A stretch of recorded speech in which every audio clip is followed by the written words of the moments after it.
faut que je sois vraiment convaincu. Mais là, pour l'instant, je ne les suis pas.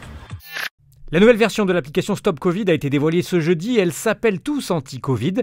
L'objectif est toujours le même, tracer les cas contacts du coronavirus. Mais cette fois, l'application propose d'autres informations chiffrées sur la maladie. Les Français n'ont été que 2,7 millions à télécharger la première mouture. Ils sont plutôt méfiants. Sont-ils prêts à utiliser la nouvelle version ? Non. Oui, j'en ai entendu parler, mais je ne l'ai pas téléchargé. Non. Je ne l'ai pas téléchargé, mais je vais peut-être le faire ce soir, dans la soirée. Non. Oui, pas du tout. Non, pas téléchargé. Ah oui, effectivement, oui, j'en ai entendu parler, donc ça me semble complètement pertinent de télécharger cette application.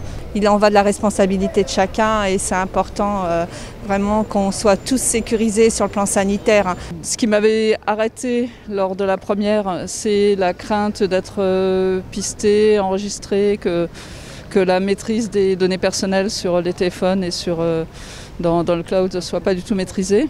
Je ne suis pas tout à fait rassurée à cet égard. La première n'a pas marché, faut le dire. Elle a été très peu téléchargée. Nous, on s'en est pas servi. La deuxième, on espère que c'est mieux. Depuis hier, 600 000 téléchargements supplémentaires sont intervenus. Un score plutôt bon, mais qui aurait pu être meilleur sans quelques bugs techniques constatés aujourd'hui en raison de serveurs surchargés. Cette application ne sera utile que si un très grand nombre de Français la téléchargent. Or, comme le dit cet expert, l'incertitude plane sur une possible utilisation des données personnelles. Dès qu'on a une application de ce type-là, le problème, c'est pas à l'instant T. À l'instant T, elle a un usage et on l'a dit et c'est responsable. Mais le problème, c'est dans 6 mois, c'est dans 1 an, c'est dans 2 ans. Que vont-ils faire des données ?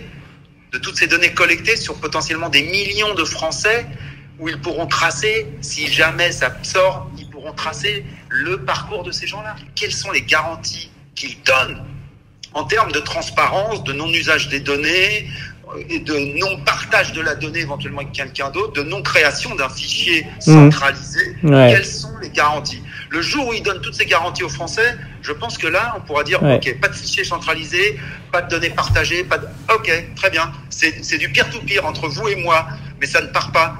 Est-ce qu'ils ont dit ça? Non. La toute première création de l'application, seuls 15 144 cas de Covid ont été déclarés à l'application. Ils ont permis d'alerter 889 personnes d'une exposition à la maladie.